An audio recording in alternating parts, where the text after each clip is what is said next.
इस सफेद 2 मंजिला मकान की भव्यता हमेशा चर्चा का विषय रहती थी। घर के चौड़े नक्काशीदार बरामदे में सागौन की एक महंगी और आरामदायक कुर्सी पर अक्षय बैठा था। उसके दाहिने हाथ में चीनी मिट्टी का एक कप था, जिसमें रखी ब्लैक कॉफी से हल्का हल्का धुआं उठकर हवा में विलीन हो रहा था। अक्षय के चेहरे पर एक गंभीर, लगभग जमा हुआ ठहराव था।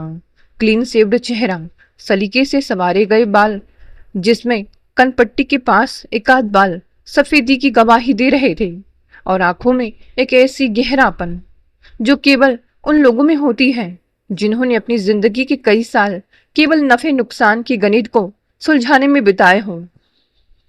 बाहरी दुनिया के लिए वह सफलता की एक जीवित मिसाल था।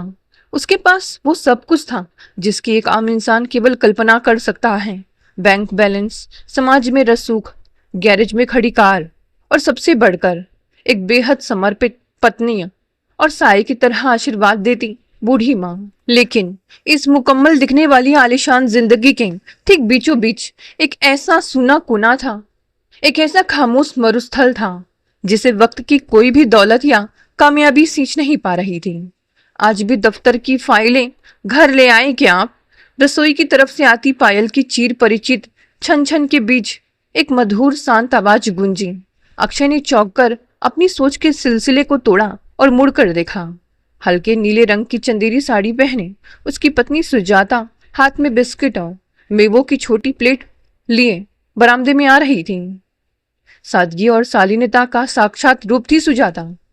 उनकी शादी को 7 लंबे साल बीत चुके थे, लेकिन सुजाता की आंखों में अक्षय के लिए वही अगाध प्रेम और सम्मान था जो विवाह के पहले दिन था। अक्षय ने कॉफी का कप मेज पर रखा और गहरी सांस लेते हुए मुस्कुराया। नहीं सुजाता, आज दफ्तर का कोई काम साथ नहीं लाया। आज मैनेजर ने सारा लेखा जोखा खुद ही संभाल लिया था। बस यूं ही बैठा मौसम को बदलते देख रहा था। माँ कहाँ है इस वक्त? जी माँ पूजा घर में है। आज एकादशी है ना, तो ठाकुर जी के विशेष श्रृंगार और संध्या आरती की तैयारी कर रही हैं। सुजाता ने बिस्किट की प्लेट को छोटी कांच की मेज पर सजाते हुए कहा। वह खुद अक्षय के सामने वाली कुर्सी पर बैठ गई, लेकिन बैठते समय उसकी आंखों के कोनों में एक हल्की सी, लगभग अदृश्य उदासी की लकीर उभर आई। अभय उस लकीर को बहुत अच्छे से पहचानता था। यह उदासी उनके जीवन की उसी एक अकेले सूनेपन से उपस्थित थी जिसने पिछले 7 सालों से इस घर को अपने आगोश में ले रखा था। 7 साल एक बहुत लंबा समय होता है, खासकर तब जब आप एक भरे पूरे घर में किसी बच्चे की किलकारी सुनने के लिए तरस रहे हों। शुरू में शादी के पहले 2-3 सालों तक अक्षय इस बात को बहुत ही सहजता और लापरवाही से लेता था। जब भी माँ कमला देवी पोते का मुंह देखने की इच्छा जताती या सुजाता की सहेलियां अपने बच्चों को लेकर घर आती और सुजाता का चेहरा उतर जाता, तो अक्षय बात को हंसकर टाल देता था। वह अक्सर कहता था, सुजाता तुम खामखा परेशान होती हो। बच्चे का होना या ना होना सब उस ऊपर वाले के हाथ में है। जब उसकी मर्जी होगी हमारे आंगन में भी फूल खिल जाएगा। इन डॉक्टरों, हकीमों और अस्पतालों के चक्कर काट कर अपनी मानसिक शांति क्यों भंग करनी? भगवान की मर्जी के आगे किसी की नहीं चलती। अक्षय का यह तर्क ऊपर से जितना आध्यात्मिक लगता था, अंदर से उसमें एक पुरुषोचित अहंकार और डर भी छिपा था। वह डर था डॉक्टरों के पास जाकर अपनी किसी कमी का सामना करने का। लेकिन समय बीतने के साथ सुजाता की रातों की खामोशी, सिसकियां, तकिए पर छोटे आंसुओं के दाग और माँ की ढलती उम्र के साथ चेहरे पर बढ़ती मायूसी ने आखिरकार अक्षय के उस खामोश स्वाभिमान को थोड़ा झुका दिया था। पिछले 6 महीनों से सुजाता के बार बार हाथ जोड़ने और मिन्नतें करने पर उसने शहर के सबसे बड़े और प्रतिष्ठित फर्टिलिटी स्पेशलिस्ट डॉक्टर कपूर की क्लिनिक की चौखट पर कदम रखा था। दोनों के कई तरह के जटिल मेडिकल टेस्ट हुए थे, हार्मोनल थेरेपी चल रही थी और दवाइयों का एक लंबा सिलसिला शुरू हो चुका था। अक्षय, जो अब तक इस विषय को पूरी तरह नजरअंदाज करता आ रहा था, अब अंदर से बदल चुका था। उसने फैसला कर लिया था कि वह चिकित्सा विज्ञान की हर संभव मदद लेगा। सुजाता, अक्षय ने आगे बढ़कर सुजाता के कांपते हुए हाथों को अपने मजबूत हाथों में थाम लिया। उसकी उंगलियों को हौसले से दबाते हुए उसने कहा, आज दोपहर डॉक्टर कपूर का खुद फोन आया था। हमारी जो अंतिम और सबसे महत्वपूर्ण रिपोर्ट्स थी वे आ गई हैं। डॉक्टर ने कहा है कि शारीरिक रूप से हम दोनों में कोई समस्या नहीं है, सब कुछ बिल्कुल नॉर्मल है, बस थोड़ा सा मानसिक तनाव कम करना है। तुम देखना सुजाता, इस बार भगवान हमारी गोद सुनी नहीं रखेंगे। सुजाता ने अपनी आंखें ऊपर उठाई। उसकी आंखों में उम्मीद के दो आंसू तैर रहे थे जो ढलते सूरज की रोशनी में चमक उठे। उसने कुछ नहीं कहा, बस धीरे से अपना सिर अक्षय के मजबूत कंधे पर टिका दिया। बरामदे में अब अंधेरा घिरने लगा था और घर के भीतर से माँ कमला देवी द्वारा गाए जा रहे भजन की धीमी सुरीली आवाज आ रही थी। ऐसा लग रहा था कि अक्षय निवास की हवाओं में जमी बर्फ अब धीरे धीरे पिघलने लगी है। दिन अपनी पुरानी रफ्तार से बीत रहे थे, लेकिन अब उन दिनों में एक अजीब सी उत्सुकता और घबराहट घुली हुई थी। दवाइयों का समय पर लेना, डॉक्टर के बताए अनुसार खान पान का ध्यान रखना और रोज सुबह पूजा घर में मन्नतें मांगना, यही सुजाता की दिनचर्या बन चुकी थी। अक्षय भी अब दफ्तर से जल्दी घर लौटने की कोशिश करता था ताकि सुजाता अकेलापन महसूस ना करें। और फिर ठीक 2.5 महीने बाद वह ऐतिहासिक और चमत्कारी सुबह आई जिसने इस पूरे घर की तकदीर और ताने बाने को हमेशा हमेशा के लिए बदल कर रख दिया। सुबह के करीब 7:30 बज रहे थे। अक्षय अपने बेडरूम में अलमारी के बड़े आईने के सामने खड़ा होकर दफ्तर जाने के लिए अपनी सिल्क की टाई बांध रहा था। अचानक नीचे की तरफ से सुजाता की जोर से चीखने और रोने की आवाज आई। वह रोना किसी शारीरिक चोट का नहीं था, बल्कि उसमें एक अजीब सी हड़बड़ाहट, घबराहट और चरम विस्मय का पूट था। अक्षय के हाथ जहां के तहां थम गए। उसका दिल किसी अनहोनी की आशंका से जोर से धड़का। उसने आधी बंधी टाई को वहीं झटका, नंगे पैर ही गलियारों से होता हुआ रसोई की तरफ भागा। जब वह नीचे पहुंचा तो वहां का दृश्य देखकर उसके कदम ठिठक गए। फर्श पर सुजाता घुटनों के बल बैठी थी। उसका पूरा शरीर थर थर कांप रहा था और उसकी आंखों से आंसुओं का सैलाब बह रहा था। उसके पास सी माँ कमला देवी खड़ी थी। उनके बूढ़े हाथ कांप रहे थे और उनके चेहरे पर एक ऐसी विस्मयकारी खुशी थी मानो उन्होंने साक्षात ईश्वर के दर्शन कर लिए हों। सुजाता के दाहिने हाथ में सफेद प्लास्टिक की एक छोटी सी प्रेगनेंसी टेस्ट किट थी। सुजाता, सुजाता क्या हुआ? तुम फर्श पर क्यों बैठी हो? माँ क्या बात है? सुजाता की तबीयत तो ठीक है ना? अक्षय ने घबरा कर आगे बढ़ते हुए सवालों की झड़ी लगा दी। सुजाता ने रोते हुए अपना चेहरा ऊपर उठाया। उसकी आंखें पूरी तरह लाल हो चुकी थीं। उसने बिना कुछ बोले कांपते हाथों से वह प्लास्टिक की किट अक्षय की तरफ बढ़ा दी। अक्षय ने किट को अपने हाथ में लिया और उस पर अपनी नजरें टिकाई। किट के छोटे से चौकोर खांचे में 2 गाढ़ी स्पष्ट गुलाबी लाइन पूरी तरह उभर आई थी। अक्षय जैसे जड़ हो गया। कुछ पलों के लिए उसके दिमाग के सोचने समझने की शक्ति शून्य हो गई। 7 साल का लंबा तपता हुआ मरुस्थल, समाज की औरतों के वो तीखे और चुभते हुए ताने, रिश्तेदारों की शादियों में जाने पर मिलने वाली वो हमदर्दी भरी नजरें जो सीने को छलनी कर देती थी, सब कुछ पल भर में इस छोटी सी किट की 2 गुलाबी लाइनों ने धो डाला था। सुजाता माँ बनने वाली थी। अक्षय के भीतर खुशियों का एक ऐसा बवंडर उठा कि उसकी आंखों से भी मोटे मोटे आंसू छलक कर उसकी शर्ट पर गिरने लगे। उसने बिना कुछ सोचे आगे बढ़कर सुजाता को फर्श से उठाया और अपनी बाहों में इतनी कसकर भींच लिया मानो वह अपनी पूरी दुनिया को समेट रहा हो। माँ कमला देवी ने तुरंत दोनों के सिर पर अपने कांपते हाथ रखे। उनकी आंखें मुंद गईं और वे फुसफुसाकर बुदबुदाने लगे। आज तुमने इस बूढ़ी माँ की सुन ली, मेरे वंश का दीपक बुझने से बचा लिया। उस दिन अक्षय दफ्तर नहीं गया। उसके सारे काम सब कुछ एक झटके में टल गए। अक्षय निवास में जैसे अचानक कोई बहुत बड़ा त्योहार आ गया था।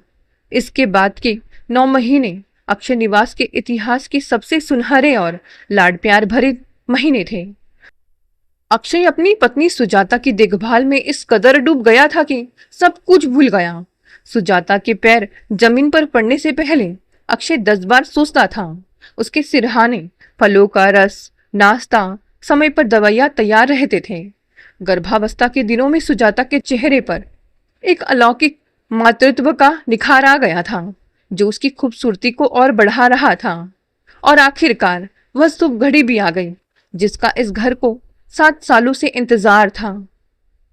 मार्च की एक ठंडी ठिठुरती रात को सुजाता को लेबर पेन शुरू हुआ। अक्षय और माँ उसे तुरंत शहर के सबसे महंगे नर्सिंग होम ले गए। ऑपरेशन थिएटर के बाहर बने गलियारों में प्लास्टिक की कुर्सी पर बैठे अक्षय की हालत देखने लायक थी। वह बार बार अपनी हथेलियों को आपस में रगड़ता, उठकर टहलता और दीवार पर लगी घड़ी के कांटों को देखता, जो जैसे ठहर गए थे। तभी रात के ठीक 2:45 पर ऑपरेशन थिएटर का भारी स्टील का दरवाजा एक हल्की आवाज के साथ खुला। डॉक्टर चश्मा उतारते हुए मुस्कुराती हुई बाहर आई। बधाई हो मिस्टर अक्षय, सुजाता ने एक बहुत ही स्वस्थ और अत्यंत सुंदर बेटे को जन्म दिया है। माँ और बच्चा दोनों बिल्कुल ठीक हैं। अक्षय के मुंह से आवाज नहीं निकली, बस उसका सिर भगवान के शुक्राने में झुक गया। करीब आधे घंटे बाद जब हेड नर्स ने सफेद मुलायम तौलिए में लिपटे हुए उस नवजात शिशु को अक्षय की कांपती गोद में लाकर रखा, तो अक्षय की सांसें मानो कुछ पलों के लिए थम सी गई। वह बच्चा सामान्य बच्चों से बिल्कुल अलग और हद से ज्यादा सुंदर था। उसका रंग दूध जैसा सफेद और गोरा था। नाक इतनी तीखी जैसे किसी मूर्तिकार ने तराशी हो, और सिर पर हल्के घुंघराले बाल थे। उसकी बंद आंखें और छोटे छोटे गुलाबी होठ देखकर ऐसा लगता था मानो स्वर्ग से कोई फरिश्ता सीधे जमीन पर उतर आया हो। पूरे अस्पताल का स्टाफ, दूसरी नर्सें और डॉक्टर भी उस बच्चे की अलौकिक खूबसूरती को देखने के लिए केबिन के चक्कर काट रहे थे। हर कोई कह रहा था, ऐसा सुंदर बच्चा हमने आज तक नहीं देखा। घर लौटने पर बच्चे का स्वागत किसी राजकुमार की तरह हुआ। मुख्य द्वार पर वंदन बार बांधे गए, ढोल नगाड़े बजे और पंडितों के परामर्श से बच्चे का नाम बेहद सोच समझ कर रखा गया, विशाल, जिसका अर्थ था भव्य महान। विशाल के पैर इस घर में क्या पड़े, अक्षय की किस्मत के बंद ताले जैसे एक एक करके खुद ब खुद खुलने लगे। एक नए रियल एस्टेट प्रोजेक्ट में उसे उम्मीद से ज्यादा 4 गुना मुनाफा हुआ। तिजोरी नोटों से भरने लगी। सुजाता एक आदर्श और समर्पित माँ की तरह दिन रात विशाल के पालने के पास बैठी रहती। उसकी भूख, उसका सोना, उसके हर आराम की कमान सुजाता ने अपने हाथों में ले ली थी। और माँ कमला देवी का तो जैसे बुढ़ापा ही पूरी तरह सुधर गया था। वे दिन भर पोते को अपनी छाती से लगाए रखती थी, उसे नजर के काले टीके लगाती और उसकी बलाई लेती नहीं थकती थी। वक्त का पहिया अपनी गति से घूमता रहा। दिन हफ्तों में, हफ्ते महीनों में और महीने सालों में तब्दील होने लगे। विशाल अब 1 साल का हुआ। फिर उसने घुटनों के बल चलना शुरू किया। फिर 2 साल की उम्र में उसने अपने नन्हे पैरों पर खड़ा होना सीख लिया। वह शारीरिक रूप से बहुत तेजी से बढ़ रहा था। उसकी हड्डियां मजबूत थीं। उसकी कदकाठी अपनी उम्र के बाकी बच्चों की तुलना में कहीं ज्यादा गठीली और भारी दिखने लगी थी। लेकिन जैसे ही विशाल ने अपने जीवन के 5वें साल में कदम रखा, घर के इस खुशियों की हवाओं में एक खामोश, ठंडी और डरावनी बेचैनी घुलने लगी। शुरुआत बहुत ही छोटी, सूक्ष्म और नजरअंदाज करने लायक बातों से हुई थी। आमतौर पर जब बच्चे 4 या 5 साल के होते हैं तो वे बेहद बातूनी हो जाते हैं। वे अपनी तोतली जुबान में दुनिया भर के सवाल पूछते हैं, बड़ों की नकल करते हैं, स्कूल की बातें बताते हैं और छोटी मोटी कविताएं सुनाकर घर को सिर पर उठा लेते हैं। लेकिन विशाल बिल्कुल अलग था। या तो वो घंटों गुमसुम बैठा रहता, या फिर अगर उसके मुंह से कोई आवाज निकलती तो वह कोई शब्द नहीं होती थी। वह अपने गले से एक अजीब सी भारी और बेसुर घुरघुराहट निकलता था। शुरू में सुजाता इस बात को छिपाने की कोशिश करती थी। जब भी अक्षय इस पर चिंता जताता तो वह कहती, अक्षय, हमारे बुजुर्ग कहते हैं कि जो लड़के शारीरिक रूप से बहुत मजबूत और भारी होते हैं वे थोड़ा देर से बोलना शुरू करते हैं। कोई बात नहीं, थोड़ा समय दीजिए, वह सब सीख जाएगा। लेकिन बात सिर्फ देर से बोलने की नहीं थी, विशाल का बर्ताव दिन प्रतिदिन आम बच्चों से अलग और डरावना होता जा रहा था। जब अक्षय दफ्तर से आता और उसे बाहों में उठाने के लिए विशाल बेटा कहकर पुकारता, तो विशाल उसकी तरफ देखता तक नहीं था।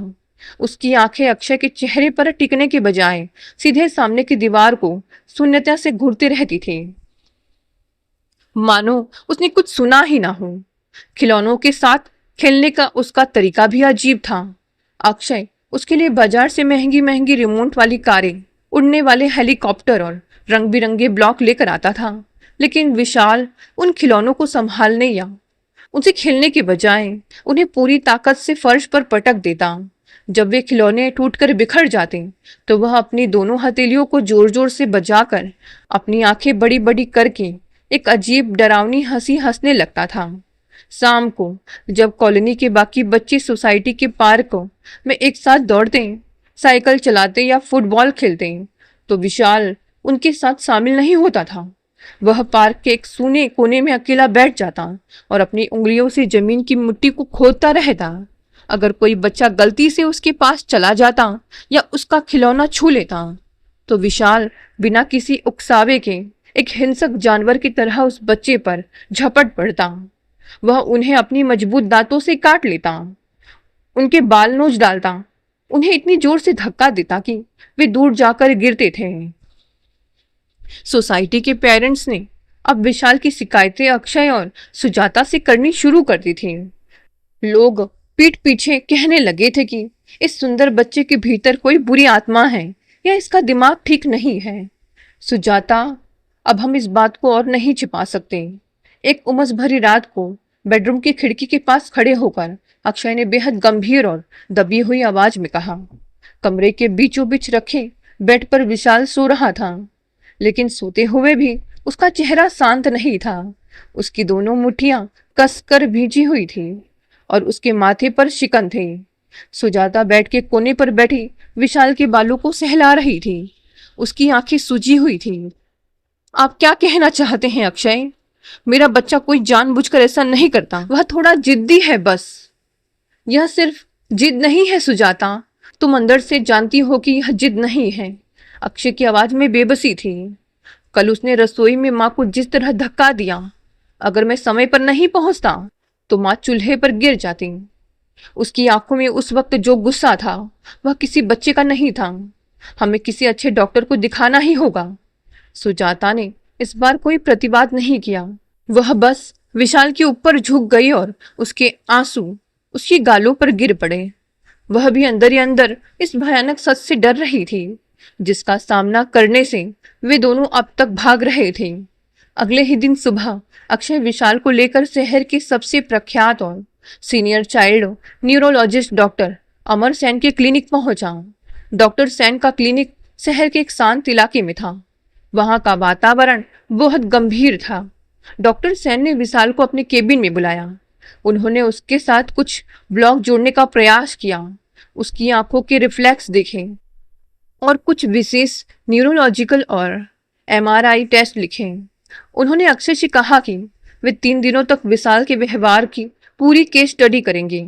वे 3 दिन अक्षय और सुजाता के लिए किसी कुरुक्षेत्र से कम नहीं थे। हर मिनट भारी था। तीसरे दिन की शाम को डॉक्टर सेन ने अक्षय को अपने केबिन में बुलाया। बैठिए मिस्टर अक्षय, डॉक्टर सेन ने अपनी भारी आवाज में कहा और अपनी आंखों से चश्मा उतारकर मेज पर रख दिया। डॉक्टर साहब, रिपोर्ट्स आ गई है। मेरा विशाल ठीक तो है ना? उसे कोई विटामिन की कमी है या कोई मामूली दिमागी कमजोरी है? अब जो भी महंगी से महंगी दवा कहेंगे मैं विदेश से भी मंगवा लूंगा। अब बस दवा का नाम लिखिए। पैसों की कोई कमी नहीं है मेरे पास। डॉक्टर सेन ने एक बहुत ही गहरी और ठंडी सांस ली। अक्षय जी, इस दुनिया में हर चीज का इलाज पैसे से संभव नहीं हो। मुझे बहुत अफसोस के साथ आपको एक बेहद कड़वी और अपरिवर्तनीय सच्चाई बतानी पड़ रही है। आपके बेटे विशाल की मानसिक स्थिति सामान्य नहीं है। हमने जो ईईजी, एमआरआई और बिहेवियरल असेसमेंट किए हैं, उनके परिणाम बहुत चिंताजनक हैं। अक्षय को लगा जैसे उसके कानों के पर्दे फट गए हों। कमरे का पंखा जैसे बहुत तेजी से घूमने लगा था। चिंताजनक? क्या मतलब है डॉक्टर साहब? आप साफ साफ कहिए। सरल शब्दों में कहें तो विशाल का दिमागी विकास पूरी तरह से रुक चुका है। डॉक्टर सेन ने आंखें सिकोड़ते हुए कहा। उसका मस्तिष्क एक 5 साल के बच्चे के स्तर पर ही हमेशा के लिए फ्रीज हो गया है। जैसे जैसे उसकी उम्र बढ़ेगी उसका शरीर तो बलवान हो जाएगा, लेकिन उसकी मानसिक क्षमता, उसकी समझदारी इसी 5 साल के स्तर पर टिकी रहेगी। वह कभी सामान्य इंसानों की तरह सोच समझ नहीं पाएगा, सही और गलत के बीच का अंतर कभी नहीं जान पाएगा। मेडिकल साइंस की भाषा में वह मानसिक रूप से विक्षिप्त बच्चा है।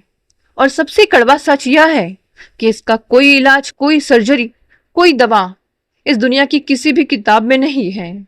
मानसिक रूप से विक्षिप्त, पागल, यह शब्द अक्षय के कानों के भीतर पिघले हुए खौलते शीशे की तरह उतरे। उसका पूरा शरीर सुन्न पड़ गया। डॉक्टर सेन आगे भी कुछ बोल रहे थे, लेकिन अक्षय को अब कुछ सुनाई नहीं दे रहा। उसके सामने रखी डॉक्टर की मेज, क्लिनिक की दीवारें, वहां रखी फाइलें, सब कुछ किसी चक्रवात की तरह घूमने लगी थी। वह किसी तरह एक जीती जागती लाश की तरह पैर घसीटते हुए केबिन से बाहर आया। बाहर सुजाता उम्मीद भरी नजरों से खड़ी थी। अक्षय ने उसकी तरफ देखा भी नहीं। उसने बस आगे बढ़कर विशाल का मजबूत हाथ पकड़ा और बिना कुछ बोले बाहर खड़ी कार की तरफ बढ़ गया। घर लौटते हुए गाड़ी चलाते समय स्टीयरिंग व्हील पर अक्षय के हाथ इस कदर कांप रहे थे कि गाड़ी 2 बार डिवाइडर से टकराते टकराते बची। बगल की सीट पर बैठा विशाल कार की खिड़की के शीशे से बाहर उड़ते सूखे पत्तों और गाड़ियों को देखकर अजीब तरीके से हंस रहा था, ताली बजा रहा था और खुद के ही गोरे गाल पर जोर जोर से थप्पड़ मार रहा था।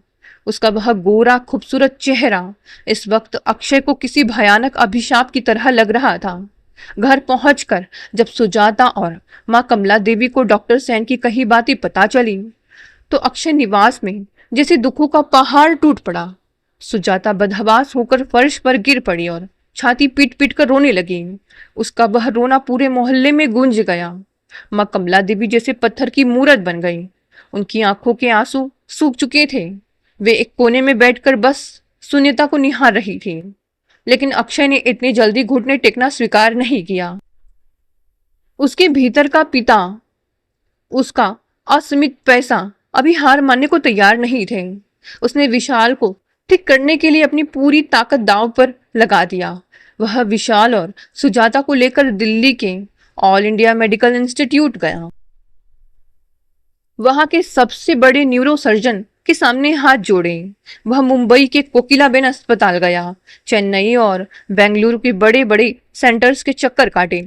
जहां भी जिस किसी ने भी थोड़ा सा दिलासा दिया, अक्षय अपनी तिजोरी खोलकर वहां हाजिर हो गया। उसने पानी की तरह पैसा बहाया, लाखों रुपए डॉक्टरों की फीस और विदेशी थेरेपी में फूंक दिए।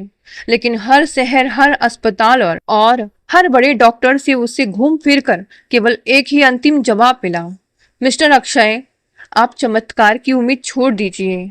विज्ञान के पास इसका कोई परमानेंट इलाज नहीं है। आप सिर्फ इसे संभालने की आदत डाल लीजिए।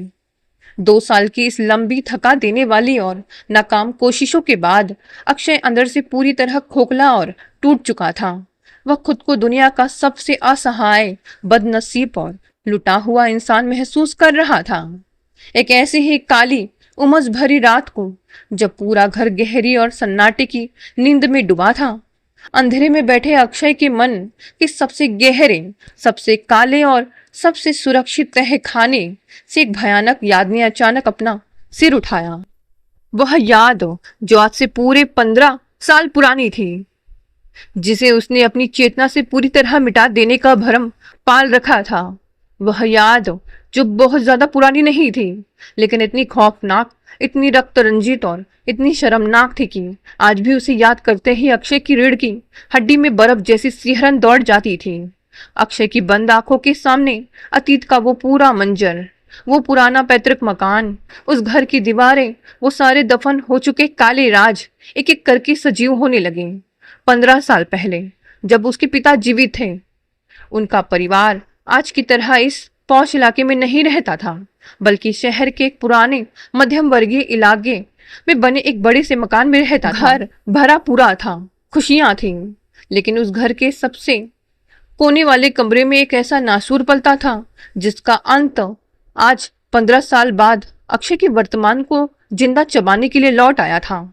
अक्षय की आंखों के सामने उसके बड़े भाई अभय का चेहरा घूम आया और जैसे ही अभय का चेहरा उसकी स्मृति में चमका, अक्षय के पैरों के नीचे से सचमुच जमीन खिसक गई। उसे समझ आने लगा कि नियति ने उसके साथ कौन सा खौफनाक खेल खेला है। 15 साल पहले का वह समय, जब वसंत नगर की उस तंग उबड़ खाबड़ गली में उनका पुराना पैतृक मकान हुआ करता था। उसकी दीवारें पुरानी थी, जिन पर चूने का प्लास्टर जगह जगह से उखड़ रहा था। आंगन में एक पुराना हैंड पंप लगा था, जो चलने पर अजीब सी चरमराती आवाज निकालता था। उस घर में कुल 8 लोग रहते थे। पिताजी, माँ कमला देवी, सबसे बड़े भैया राघव, उनकी पत्नी निशा, उनके 2 छोटे छोटे बच्चे और अभय, फिर सबसे छोटा यानी खुद अक्षय।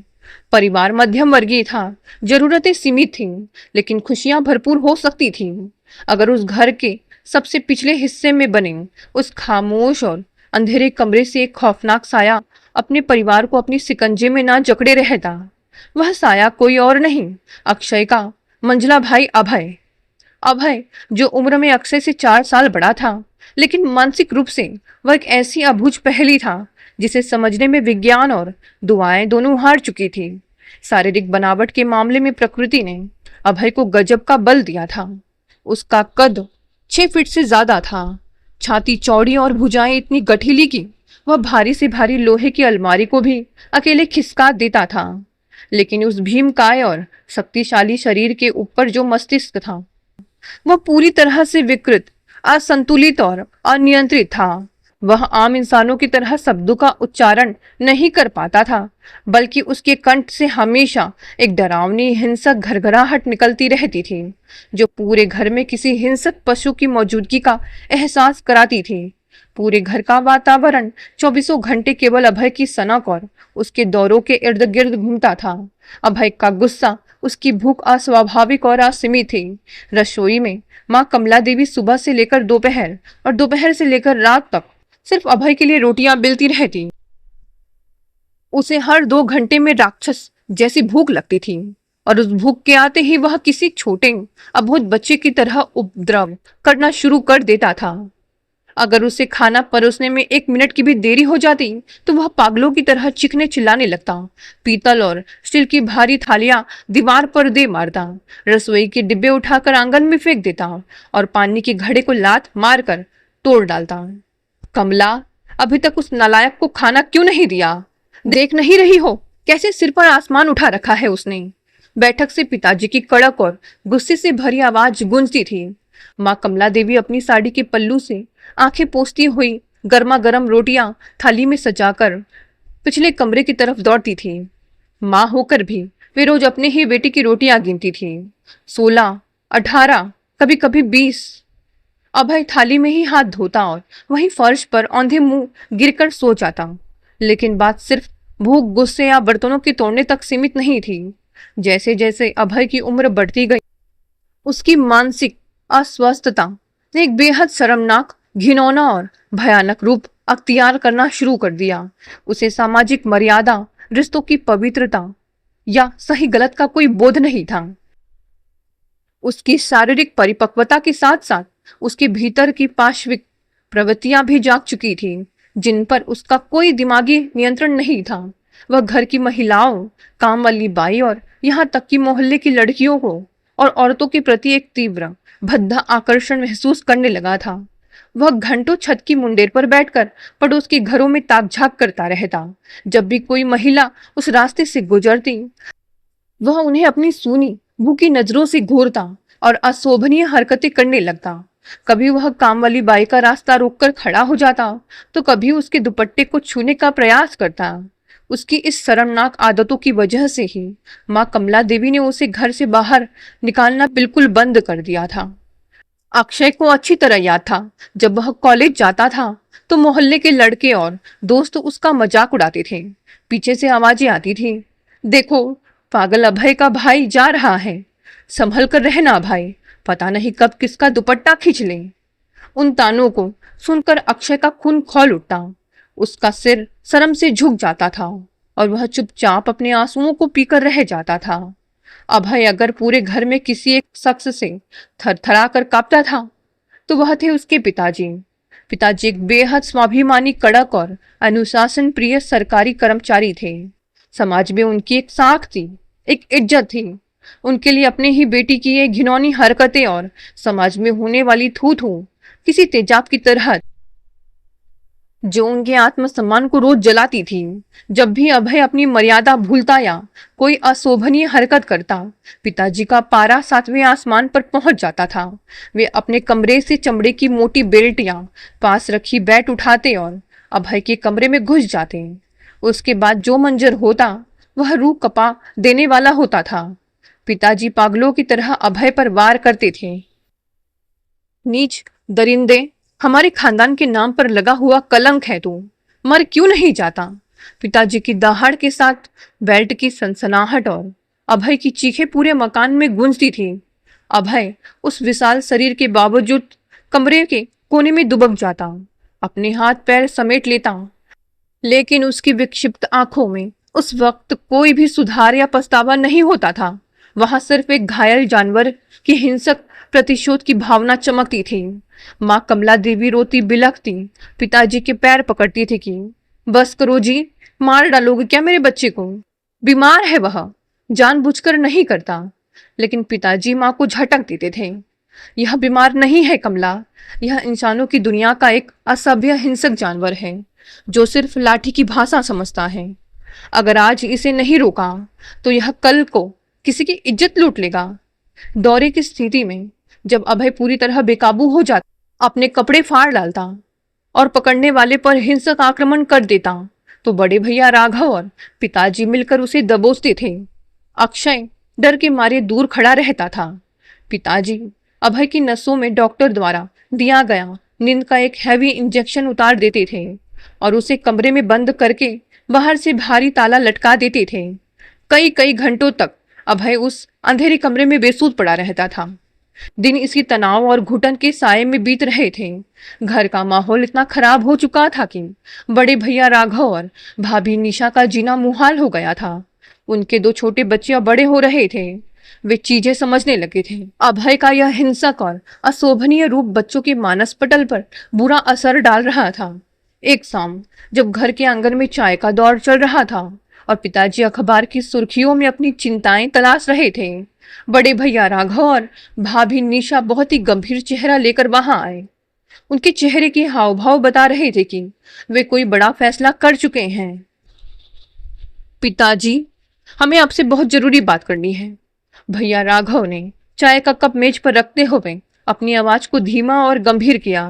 पिताजी ने अखबार नीचे किया और अपनी ऐनक के ऊपर से उन्हें दिखा। कहो राघव, क्या बात है? सब खैरियत तो है? भाभी निशा ने इस बार सीधे अपनी बात सामने रखी। उनकी आवाज में साफ तौर पर आक्रोश और थकावट थी। पिताजी, अब इस घर में एक पल भी रहना हमारे लिए मुमकिन नहीं रह गया है। बच्चे बड़े हो रहे हैं, वे सब देखते हैं। कल अभय ने जिस तरह मेरी छोटी बेटी को पकड़ने की कोशिश की और उसे घूरा, मुझे तो अपने ही बेटी की इज्जत और जान का डर सताने लगा है। समाज में हमारी कोई इज्जत ही नहीं बची है। सहेलियां मेरे घर आने से कतराती हैं। पिताजी के चेहरे की झुर्रियां और गहरी हो गई। वे कुछ नहीं बोले, बस चुपचाप सुनते रहे। माँ और हमारे कुछ रिश्तेदारों ने एक सलाह दी है। भैया राघव ने आगे बढ़ाते हुए कहा, सुना है कि ऐसे विक्षिप्त लड़कों की अगर शादी कर दी जाए तो उनके सिर का खून थोड़ा शांत हो जाता है। घर में एक औरत आएगी, उसका साया पड़ेगा तो वह उसे संभालेगी। उसका खाना पीना, उसकी देखरेख सब उसके जिम्मे हो जाएगी। हमारा और माँ का बोझ भी थोड़ा कम होगा और शायद अभय का दिमाग भी ठिकाने आ जाए। पिताजी ने एक कड़वी फीकी हंसी हंसते हुए राघव की तरफ देखा। शादी? तुम लोग होश में तो हो? अभय जैसा लड़का जो पागल है, हिंसक है, औरतों को देखकर अशोभनीय हरकतें करता है, उसे अपनी बेटी कौन सा शरीफ बाप देगा? कौन अपनी लाडली को इस जलते हुए जहन्नुम में धकेलेगा?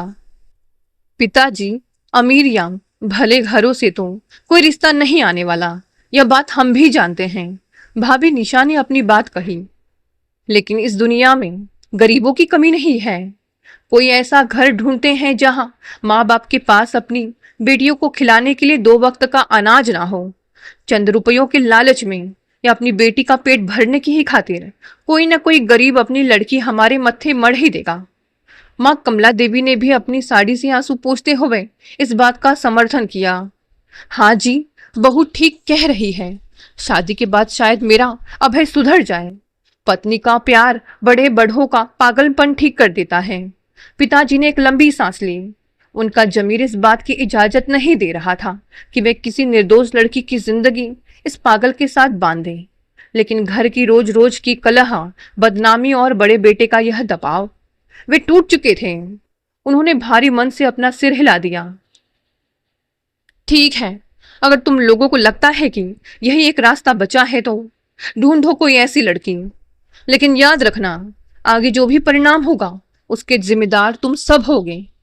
राघव और निशा तुरंत काम पर लग गए। उन्होंने आसपास के गांवों में फैले अपने नेटवर्क और बिचौलियों को सक्रिय किया, और जैसा कि तय था, इस क्रूर दुनिया में गरीबी का फायदा उठाना ज्यादा मुश्किल नहीं था। कुछ ही महीनों के भीतर शहर से करीब 60 किलोमीटर दूर एक बेहद पिछड़े गांव से एक रिश्ता सामने आया। लड़की का नाम था कंचन। कंचन की जिंदगी दुखों और लाचारी की एक लंबी दर्दनाक दास्तान थी। जब वह बहुत छोटी थी तभी उसके माता पिता एक महामारी में गुजर गए थे। उसका पालन पोषण उसके सगे मामा मामी ने किया था, जिनके लिए कंचन सिर्फ एक अतिरिक्त बोझ थी, एक ऐसा पेट जिसे रोज पालना पड़ता था। कंचन के पास ना तो सिर ढकने के लिए कोई पक्की छत थी, ना ही तन ढकने के लिए अच्छे कपड़े। वह स्वभाव से अत्यंत शांत, सुशील और सुशिक्षित और दिखने में बेहद सुंदर लड़की थी, लेकिन उसकी यह गरीबी और अनाथ होना उसका सबसे बड़ा गुनाह बन गया था। जब राघव के बिचौलिए ने कंचन के मामा मामी के सामने शादी का प्रस्ताव रखा और बड़े शहर के पक्के मकान तथा नगद रुपयों का लालच दिया, तो मामा मामी की आंखें चमक उठी। उन्होंने अभय के पागलपन, उसके हिंसक प्रवृत्तियों और उसकी विक्षिप्तता की हर बात को पूरी तरह से नजरअंदाज कर दिया। उनके लिए सबसे बड़ी बात यह थी कि उनके सिर से एक बड़ा बोझ हमेशा के लिए उतर रहा था। कंचन को जब इस सच्चाई की थोड़ी सी भनक लगी तो वह बदहवास होकर अपने मामा के पैरों में गिर पड़ी। वह रोती रही, गिड़गिड़ाती रही, मामा जी, मुझे इस तरह मत बेचो। मैं दिन भर खेतों में मजदूरी करूंगी, घरों में जा जाकर बर्तन मांजूंगी, सूखी रोटी खाकर सो जाऊंगी, लेकिन मुझे किसी पागल के हवाले मत करो। मेरी पूरी जिंदगी तबाह हो जाएगी मामा जी। लेकिन उसके आंसुओं की कीमत उस लालची माहौल में शून्य थी। मामा ने उसे झटकते हुए कड़े स्वर में कहा, चुप रहे अभागन, यहाँ भूखे मरने से तो अच्छा है कि शहर के किसी बड़े घर की बहू बने। लड़का थोड़ा मानसिक रूप से अस्वस्थ है तो क्या हुआ, शहर में बड़े बड़े डॉक्टर हैं, इलाज करवाएंगे तो ठीक हो जाएगा। और जब तू अपनी ममता और प्यार से उसे समझाएगी तो वह क्यों नहीं समझेगा। कम से कम 2 वक्त भरपेट खाना और पहनने को अच्छी साड़ियां तो मिलेंगी तुझे। आखिरकार कंचन की चीखों और उसकी मर्जी को कुचलते हुए एक स्थानीय मंदिर में बेहद सादगी और जल्दबाजी के साथ कंचन और अभय का विवाह संपन्न करा दिया गया। विदाई के वक्त कंचन अपनी सहेलियों के गले लग लग कर इस कदर रोई मानो वह अपने ससुराल नहीं बल्कि अपनी मरण शैया की तरफ बढ़ रही हो।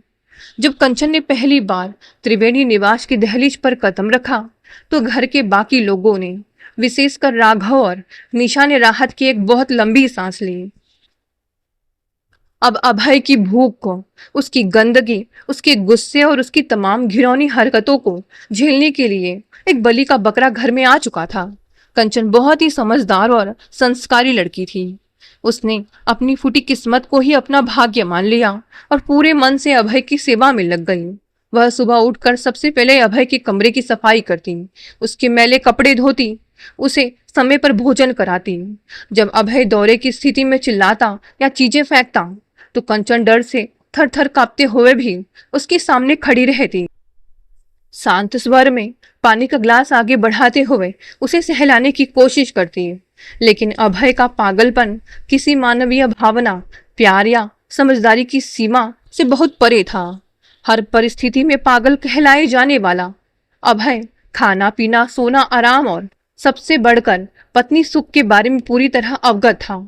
उसकी शारीरिक इच्छाएं तीव्र थी, लेकिन उनके पीछे कोई संवेदना या प्रेम नहीं था। वह एक हिंसक पशु की तरह कंचन पर टूट पड़ता था। उसे कंचन के आंसुओं, उसके कांपते शरीर या उसकी दबी हुई सिसकियों से कोई सरोकार नहीं था। कंचन रोज सुबह जब कमरे से बाहर निकलती तो उसकी आंखें सूजी होती थीं और उसकी कलाइयों पर नीले निशान होते थे, जिन्हें वह अपनी साड़ी के पल्लू से छुपाने की नाकाम कोशिशें करती थी। माँ कमला देवी यह सब देखती थी, लेकिन वे अपने आंखें मूंद लेती थी। शादी के अभी मुश्किल से 3-4 महीने ही बीते थे कि एक रात वह खौफनाक वारदात घटी, जिसने इस पूरे परिवार के खोखलेपन को चौराहे पर लाकर खड़ा कर दिया। रात के करीब 1:30 बज रहे थे। पूरा मोहल्ला और घर के सभी लोग गहरी नींद में सोए हुए थे।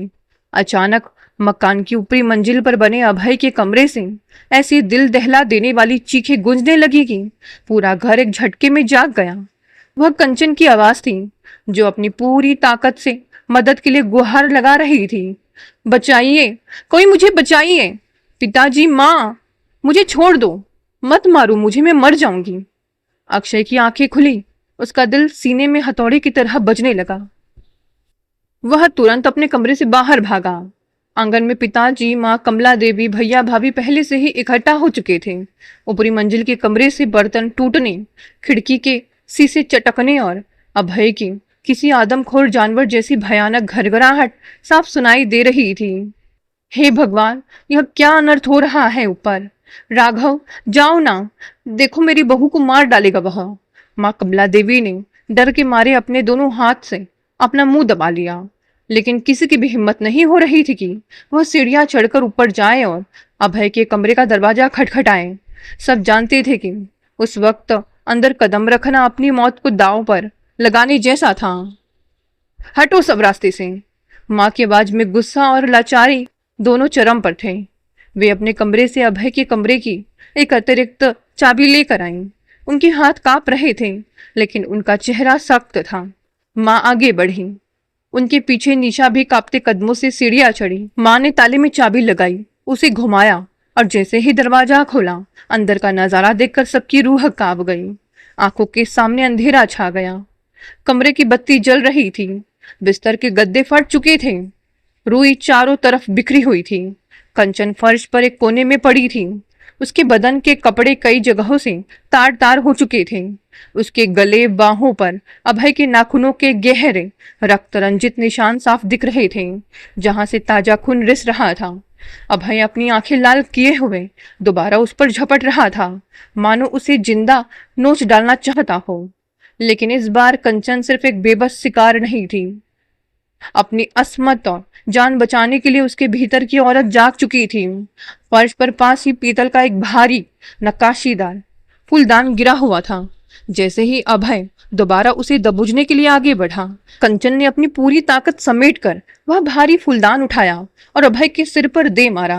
धाड़, एक गूंजती हुई ठोस आवाज आई। अभय के सिर के बीचों बीच गहरा घाव हुआ और वहां से खून की एक मोटी धार फूट पड़ी, जो उसके पूरे चेहरे पर फैल गई। वह दर्द और अचरज से कराहता हुआ पीछे हटा और फर्श पर बैठ गया। उसकी विक्षिप्त आंखों में यह खौफ साफ दिख रहा था कि इस कमजोर लड़की ने उस पर पलटवार करने की हिम्मत कैसे की। माँ कमला देवी चीखते हुए अंदर आई और उन्होंने कंचन को कोसते हुए अभय के सिर को अपनी छाती से लगा लिया। मेरा बच्चा, यह क्या हश्र कर दिया तेरे सिर का इसने। पिताजी ने तुरंत राघव और अक्षय को इशारा किया। दोनों ने मिलकर अभय के दोनों हाथ पीछे से पकड़े, जो सिर पर लगी चोट के कारण थोड़ा सुस्त पड़ गया था। पिताजी ने बिना देर किए अपनी जेब से डॉक्टर का दिया हुआ नींद का इंजेक्शन निकाला और अभय की बाह में पूरी ताकत से घोंप दिया। कुछ ही मिनटों में दवा के असर से अभय की आंखें बंद हो गईं और वह फर्श पर ही बेसुध होकर गिर पड़ा। इस बीच भाभी निशा ने आगे बढ़कर कंचन को संभाला, जो डर के मारे थर थर कांप रही थी। उसकी सांसें इतनी तेज थी मानो उसका दम निकल जाएगा। माँ कमला देवी उसे सहारा देकर नीचे कमरे में ले आई, उसे पानी पिलाया और बेड पर लिटा दिया। शांत हो जा बहू, सब ठीक हो जाएगा। वह बीमार है, तू तो समझदार है ना, पति पर ऐसे हमला नहीं करते। कंचन ने कोई जवाब नहीं दिया। उसने अपनी सूनी पथराई हुई आंखें छत की तरफ टिका दी। उसकी आंखों से आंसू भी नहीं निकल रहे थे, वे जैसे अंदर ही अंदर सूख चुके थे। सुबह की पहली किरण जब पुराने मकान के आंगन में पड़ी तो कमला देवी रसोई में चाय बनाने के लिए ही उठी। उन्होंने सोचा कि पहले जाकर देख ले कि कंचन की तबीयत कैसी है, लेकिन जैसे ही उन्होंने अपने कमरे का दरवाजा खोला, उनके पैरों के नीचे से जमीन खिसक गई। बिस्तर खाली था। कंचन के सारे कपड़े, उसका छोटा सा झोला और उसकी शादी के नाम पर पहनाए गए कंगन सब वही मेज पर रखे थे। कंचन घर छोड़कर जा चुकी थी। उसने सुबह के अंधेरे में ही उस नरक के दरवाजे को हमेशा के लिए पीछे छोड़ दिया था। सूरज चढ़ने के साथ ही यह खबर पूरे वसंत नगर मोहल्ले में दावानल की तरह फैल गई। लोग उनके घर के बाहर इकट्ठा होकर फुसफुसाने लगे, देखा, कमला देवी की दूसरी बहू भाग गई। भागती नहीं तो क्या अपनी जान देती? उस दरिंदे पागल के साथ कौन औरत एक रात भी गुजार सकती है? अच्छा किया जो अपनी जान बचाकर भाग गई, नहीं तो वह उसे मार ही डालता। कंचन के चले जाने के बाद अभय की मानसिक स्थिति पहले से कहीं ज्यादा हिंसक और खतरनाक हो गई। उसके सिर पर पट्टी बंधी थी, लेकिन वह घायल भेड़िए की तरह पूरे घर में घूमता रहता और पागलों की तरह चीखता, कंचन, कंचन कहाँ है? लाओ उसे मेरे पास। उसकी हरकतें अब इतनी शर्मनाक और हिंसक हो चुकी थी कि घर की हर मर्यादा दांव पर लग गई थी। एक दोपहर जब बड़े भैया राघव दफ्तर गए हुए थे, पिताजी किसी काम से बाहर थे। अभय को न जाने क्या दौरा पड़ा। उसने ऊपरी मंजिल पर भाभी निशा के कमरे का दरवाजा कुल्हाड़ी से तोड़ने का प्रयास किया। वह बाहर खड़ा होकर दरवाजा पीटने लगा था। भाभी निशा ने अपने दोनों बच्चों को अलमारी के पीछे छुपाया और खुद अंदर से दरवाजा पकड़कर रोती रही। अगर पड़ोसी समय पर आकर अभय को काबू नहीं करते तो उस दिन कोई बहुत बड़ा अनर्थ हो जाता। शाम को जब भैया राघव घर लौटे और निशा ने रोते रोते बच्चों का खौफजदा चेहरा दिखाया तो राघव का धैर्य पूरी तरह से जवाब दे गया। उन्होंने उसी वक्त अलमारी से अपने और अपने बच्चों के कपड़े निकालने शुरू किए और सूटकेस में भरने लगे। यह क्या कर रहा है राघव? घर छोड़कर जाएगा? क्या अपने बूढ़े माँ बाप को भी छोड़ेगा? माँ कमला देवी ने रोते हुए राघव का हाथ पकड़ लिया। अब बहुत हो गया माँ, राघव ने अपनी आवाज को कड़ा और अंतिम किया। मुझे अपने बच्चों के भविष्य और अपनी पत्नी की इज्जत की फिक्र है। आज अभय ने कुल्हाड़ी उठाई है, कल वह मेरे बच्चों की गर्दन काट देगा। क्या तुम चाहती हो कि हम सब इस पागल के हाथों मारे जाएं? हम इस दरिंदे के साथ एक पल भी एक छत के नीचे नहीं रह सकते। मैं कल सुबह ही यह घर छोड़कर अपने मकान में शिफ्ट हो रहा हूँ। माँ कमला देवी ने रोते हुए पिताजी की तरफ देखा, लेकिन पिताजी इस बार चुप रहे। उनके पास अपने बड़े बेटे के सवालों का कोई जवाब नहीं था। वे जानते थे कि राघव का फैसला बिल्कुल सही था। अगले दिन सुबह बड़े भैया राघव अपनी पत्नी और बच्चों को लेकर हमेशा के लिए अपने घर चले गए। अब उस बड़े पुराने और उदास मकान में सिर्फ 4 लोग बचे थे, पिताजी, माँ कमला देवी, सबसे छोटा बेटा अक्षय और वह अभय। घर में एक ऐसा डरावना सन्नाटा पसर गया था जिसमें हवा के चलने की आवाज भी किसी साए की तरह लगती थी। माँ कमला देवी दिन भर फर्श पर बैठकर रोती रहती और अपने भाग्य को कोसती थी। हे भगवान, मेरे किस जन्म के पापों का हिसाब ले रहा है तू मुझसे? मेरा पूरा हंसता खेलता परिवार इस एक बेटे की वजह से उजड़ गया। अब अभय का दायित्व पूरी तरह से माँ कमला देवी और पिताजी पर आ गया था। उसे 24 घंटे उसके कमरे में बंद रखा जाता, खिड़की से ही उसे खाना दिया जाता। वह अंदर अपने ही कपड़े फाड़ता, दीवारों पर सिर मारता और उसकी डरावनी आवाजें रात के सन्नाटे में अक्षय को सोने नहीं देती थी। लेकिन इस कहानी का सबसे भयानक और काला अध्याय खुलना अभी बाकी था। पिताजी को अब एक नई गहरी और खाए जाने वाली चिंता सताने लगी और वह चिंता थी उनके सबसे छोटे, सीधे और होनहार बेटे अक्षय की। एक रात जब अभय को नींद का इंजेक्शन देकर सुला दिया गया था, पिताजी ने अक्षय को अपनी बैठक में बुलाया। बैठक में एक मध्यम सा पीला बल्ब जल रहा था। पिताजी के चेहरे पर जो उदासी, बेबसी और एक अजीब सा खौफ था, वह अक्षय ने अपनी जिंदगी में पहले कभी नहीं देखा था। उनके हाथ कांप रहे थे और वे अपनी ऐनक को बार बार साफ कर रहे थे। अक्षय, पिताजी की आवाज बहुत ही धीमी और भारी थी। तुम्हारा कॉलेज भी इसी साल खत्म होने वाला है। मुझे मुझे तुम्हारे भविष्य की बहुत चिंता सता रही है बेटा। अक्षय ने पिताजी के चेहरे को देखा। मेरी चिंता? क्यों पिताजी? मैं तो अपनी पढ़ाई अच्छे से कर रहा हूँ, नौकरी भी मिल जाएगी। नौकरी तो मिल जाएगी अक्षय, लेकिन समाज में सिर उठाकर जीने की साख कहाँ से लाओगे? पिताजी ने एक बहुत ही दर्दनाक सांस ली। पूरे बसंत नगर और हमारे रिश्तेदारों में हमारी थू थू हो चुकी है। हर कोई जानता है कि तुम्हारा बड़ा भाई एक हिंसक पागल है। सब जानते हैं कि उसकी पत्नी उसे छोड़कर घर से भाग गई। अक्षय, यह समाज बहुत जालिम है। इस बदनामी के काले दाग के बाद इस शहर का कोई भी शरीफ इज्जतदार इंसान अपनी बेटी की शादी तुमसे नहीं करेगा। सब यही सोचेंगे कि जिस खानदान का एक बेटा ऐसा दरिंदा है, क्या पता छोटा भी अंदर से वैसा ही हो। कोई अपनी बेटी को इस नरक में नहीं भेजेगा। अक्षय खामोश रहा। उसे पता था कि पिताजी जो कह रहे थे वह 100% सच था। कॉलेज में भी उसके दोस्त उससे दूरी बनाने लगे थे। लड़कियां उसे देखकर अपना रास्ता बदल लेती थी। और मुझे एक और सबसे बड़ा डर सता रहा है। पिताजी ने आगे बढ़कर अक्षय का हाथ अपने कांपते हाथों में ले लिया। उनकी बूढ़ी आंखों से आंसू छलककर अक्षय की कलाई पर गिरे। मान लो कल को भगवान की दया से कोई गरीब या सीधा परिवार तुम्हारी शादी के लिए मान भी गया, तो क्या तुम्हारी पत्नी इस घर में इस पागल जेठ के साथ एक दिन भी रह पाएगी? वह भी कंचन की तरह भाग जाएगी? या फिर तुम अपनी पत्नी की जान बचाने के लिए हमें इस बुढ़ापे में अकेला छोड़कर अलग हो जाओगे, जैसे राघव चला गया? फिर हमारा क्या होगा अक्षय? इस बुढ़ापे में जब मेरी लाठी भी मेरा साथ छोड़ देगी, मैं और तुम्हारी बूढ़ी माँ इस 6.5 फीट के हिंसक पागल को कैसे संभालेंगे? हमारा बुढ़ापा तड़प तड़प कर इसी नरक में कटेगा। पिताजी की बातें अक्षय के दिल के आर पार हो रही थी। उसे अपने बूढ़े माता पिता की बेबसी और अपना अंधकार में डूबता हुआ भविष्य नजर आ रहा था। उसे लग रहा था कि अभय नाम का यह राक्षस उनके पूरे परिवार को जिंदा निगल जाएगा। और नियति का क्रूर खेल देखिए, इस बातचीत के ठीक 1 महीने बाद अचानक खुद चलकर अक्षय के लिए एक बहुत ही संभ्रांत, अमीर और इज्जतदार परिवार से शादी का प्रस्ताव आया। लड़की सुंदर थी, पढ़ी लिखी थी और उनके दूर के एक फूफा जी के माध्यम से यह रिश्ता आया था, जिन्हें अभय की असलियत का पूरा अंदाजा नहीं था। यह रिश्ता अक्षय की जिंदगी को पूरी तरह से बदल सकता था। माँ कमला देवी के चेहरे पर महीनों बाद एक मुस्कान आई थी, लेकिन उस रिश्ते के आते ही त्रिवेणी निवास के भीतर एक खामोश दमघोटू तूफान खड़ा हो गया।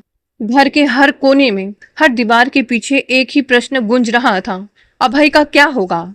अगर लड़की वाले घर देखने आए और उन्होंने अभय की घुरघुराहट सुन ली, तो वे उसी वक्त उल्टे पांव लौट जाएंगे। और अगर शादी हो भी गई तो वह लड़की इस घर में कैसे रहेगी? एक शाम जब माँ कमला देवी मंदिर गई हुई थी, पिताजी ने फिर से अक्षय को अपनी बैठक में अकेले बुलाया। इस बार पिताजी के चेहरे पर कोई बेबसी या आंसू नहीं थे। उनके चेहरे पर एक अजीब सा पथरीला खौफनाक ठहराव था, जो किसी बहुत बड़े तूफान के आने से पहले होता है। अक्षय, पिताजी की आवाज इतनी धीमी थी कि लग रहा था वे खुद से बात कर रहे हों।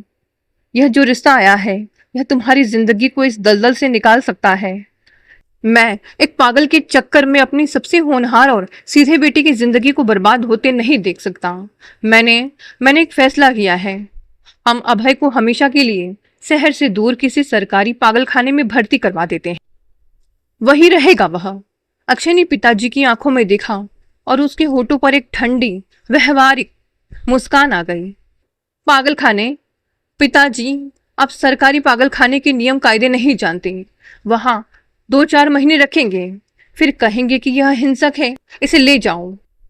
या फिर वह वहां से भाग जाएगा और कुछ कर बैठा तो, और समाज में हमारी बदनामी का एक और नया अध्याय शुरू हो जाएगा कि अपने सगे बेटे को पागल खाने में लवारिसों की तरह फेंक दिया। लड़की वाले तब भी रिश्ता तोड़ देंगे। तो फिर तुम ही बताओ अक्षय, हम क्या करें? मैं क्या करूं? मेरी बुद्धि काम नहीं कर रही है। पिताजी ने हताश होकर अपना सिर अपनी हथेलियों में दबा लिया। अक्षय आगे बढ़ा। उसने पिताजी के कंधे पर हाथ रखा। उस वक्त उस युवा मासूम चेहरे के पीछे एक बेहद सातीर, क्रूर और व्यवहारिक सोच ने जन्म ले लिया था। उसने बहुत ही धीमी फुसफुसाती आवाज में सीधे पिताजी की आंखों में झांकते हुए कहा, पापा, पागल खाने भेजने से कुछ नहीं बदलने वाला। जब तक अभय इस दुनिया में जिंदा रहेगा, जब तक उसकी सांसें चलेंगी, ना आप चैन से सो पाएंगे, ना माँ, और ना ही मेरा घर कभी बस पाएगा। वह हमारी खुशियों के रास्ते का सबसे बड़ा पत्थर है और उस पत्थर को हमेशा के लिए रास्ते से हटाना ही होगा। अक्षय के मुंह से निकले इन शब्दों ने पिताजी के भीतर छिपे उस स्वाभिमानी राक्षस को पूरी तरह जगा दिया, जो अपने परिवार की इज्जत और साख के लिए किसी भी हद तक जाने को तैयार था। उस रात उस पीले बल्ब की मध्यम रोशनी में एक सगे बाप और एक सगे भाई के बीच बिना किसी गवाह के एक ऐसा खौफनाक रक्त रंजित समझौता हुआ, जिसकी भनक मां कमला देवी को अपनी अंतिम सांस तक नहीं लगने वाली थी। इस खौफनाक समझौते के बाद के 2 महीने बहुत ही अजीब थे। अक्षय बाजार से चूहे मारने की एक बहुत ही तेज विदेशी जहर की पुड़िया लेकर आया था। वे दोनों बस सही मौके का इंतजार कर रहे थे। फिर वह रात आ गई। उस दिन शनिवार था। अभय को तीखी चटपटी और बाजार की चीजें खाने का बहुत शौक था। अक्षय शाम को जानबूझकर बाजार से अभय के लिए एक बड़ी प्लेट में भरकर आलू की तीखी टिक्की चाट लेकर आया। अभय चाट को देखते ही खुश हो गया। वह अपने कमरे में ताली बजाने लगा और उसके मुंह से लार टपकने लगी। माँ कमला देवी उस वक्त रसोई में बर्तन साफ कर रही थी। पिताजी बाहर पहरा दे रहे थे। अक्षय अभय के कमरे में गया। उसने चारों तरफ देखा, खिड़की के बाहर देखा। फिर उसने बिना किसी कांपते हाथ के पूरी निष्ठुरता के साथ उस जहर की पुड़िया को उस आलू की चाट में अच्छी तरह मिला दिया। ले भाई खा ले, आज तेरे मनपसंद की चाट लाया हूं। अक्षय की आवाज में कोई कंपन नहीं था। अभय ने वह प्लेट अक्षय के हाथ से झपट लिया और पागलों की तरह बिना कुछ सोचे समझे उस जहरीली चाट को चाट चाट कर खाने लगा। उसे क्या मालूम था कि उसका अपना सगा छोटा भाई, जिसे उसने बचपन में अपनी गोद में खिलाया हो, आज उसे मौत का आखिरी निवाला परोस रहा है। चाट खाने के आधे घंटे बाद ही अभय के पेट में भयानक मरोड़ उठने लगे। वह फर्श पर गिर गिर कर तड़पने लगा। उसकी आंखें बाहर आने लगी और उसके मुंह से सफेद झाग निकलने लगा। वह अपनी विक्षिप्त आंखों से अक्षय की तरफ देख रहा था, मानो अपनी बेजुबान आवाज में पूछ रहा हो कि भाई, मुझे यह क्या खिला दिया। लेकिन अक्षय चुपचाप कमरे के कोने में खड़ा होकर उसकी मौत का मंजर देखता रहा। जब अभय की सांसें पूरी तरह थम गई और उसका शरीर शांत हो गया, तो अक्षय ने किसी को शक ना हो, इसीलिए वह खाली पुड़िया अभय की अलमारी के ठीक पीछे फेंक दी, ताकि पुलिस और दुनिया को यही लगे कि उसने खुद चूहे मारने वाली दवा ढूंढ कर खा ली है। जब माँ कमला देवी कमरे में गई और चीख उठी, तो पूरा मोहल्ला इकट्ठा हो गया। हर कोई यही कह रहा था, अच्छा हुआ माता पिता को इस नरक से मुक्ति मिल गई। पुलिस आई, लेकिन एक पागल लड़के की मौत पर किसने ध्यान दिया। इस घटना के ठीक 1 साल के बाद अक्षय की शादी सुजाता से हो गई। उनका घर बस गया। फिर अक्षय अपनी नौकरी में तरक्की पाता गया। फिर उसने अपना खुद का घर भी खरीद लिया। और आज से ठीक 3 साल पहले अक्षय के पिताजी के एक भयानक सड़क हादसे में एक तेज रफ्तार ट्रक की चपेट में आने से मौके पर ही कुचलकर दर्दनाक मौत हो गई। लोग कहते थे कि वह महज एक एक्सीडेंट था, लेकिन अक्षय जानता था वह नियति का पहला प्रहार था। अब बालकनी की रेलिंग को पकड़े हुए अक्षय का पूरा शरीर थर थर कांप रहा था। उसकी आंखों से बहते आंसू उसकी शर्ट को भिगो चुके थे। 15 साल पहले किया गया वह जघन्य अपराध, अपने ही सगे भाई की हत्या की वह साजिश, आज उसके सामने भगवान का न्याय बनकर खड़ी थी। अक्षय अतीत के उस अंधकार से बाहर निकला और उसने बेडरूम के भीतर सो रहे अपने 7 साल के बेटे विशाल को देखा। उसकी आत्मा चीख उठी। वह सब समझ गया था। वह कानून से बच गया। वह पुलिस की आंखों में धूल झोंकने में कामयाब रहा। उसने दुनिया के सामने खुद को एक शरीफ और कामयाब इंसान साबित कर दिया। लेकिन ऊपर वाले की लाठी में आवाज नहीं होती, पर उसका वार अचूक होता है। मैंने एक मानसिक रूप से अस्वस्थ भाई की जान ली थी ताकि मैं एक सुखद जिंदगी जी सकूं। अक्षय ने दीवार पर अपना सिर पटकते हुए रोना शुरू कर दिया। और आज उस ऊपर वाले ने सजा के तौर पर वही मानसिक रूप से अस्वस्थ विक्षिप्त बेटा मेरी गोद में डाल दिया। यह मेरे ही पापों का फसल है जो मुझे सूद समेत वापस मिली है। ऊपर वाले की अदालत का यही न्याय है। अब अक्षय ने मन ही मन एक अटल संकल्प कर लिया था। उसने तय कर लिया कि वह जीवन के अंतिम सांस तक अपने इस बेटे की देखभाल पूरे समर्पण और निष्ठा के साथ करेगा। वह इस रहस्य को अपने हृदय में ही दफन रखेगा और किसी के सामने कभी उजागर नहीं करेगा। उसे भली भांति ज्ञात था, यदि उसने अपना अपराध स्वीकार भी कर लिया तो केवल उसका ही नहीं बल्कि पूरे परिवार का जीवन बिखर जाएगा। विशाल को केवल आर्थिक सहारे की ही नहीं बल्कि अपार मानसिक संबल और निरंतर देखभाल की भी आवश्यकता थी। यदि वह जेल चला गया तो उसके बेटे का भविष्य अंधकार में डूब जाएगा और परिवार पूरी तरह टूट जाएगा। इसीलिए उसने अपने अपराध का प्रायश्चित एक अलग ही मार्ग से करने का निर्णय लिया। वह आजीवन मानसिक हॉस्पिटल में रहने वाले अन्य असहाय बच्चों की भी सेवा करेगा ताकि उनके जीवन में भी कुछ उजाला ला सके। उधर कमला देवी के मन में एक विचित्र विश्वास घर कर चुका था। उन्हें लगता था मानो उनका खोया हुआ अभय उनके पोते विशाल के रूप में पुनः लौट आया हो। लेकिन ऐसा क्यों हुआ? नियति ने यह खेल क्यों रचा? इस क्यों का उत्तर उनके पास भी नहीं था। यह प्रश्न उनके मन के किसी कोने में एक अनसुलझी पहेली बनकर हमेशा के लिए ठहर गया था। दोस्तों, ये कहानी यही समाप्त हो गई। कहानी पसंद आई तो इसे लाइक, शेयर और हाइप भी जरूर दें। धन्यवाद दोस्तों, मिलते हैं अगली नई कहानी।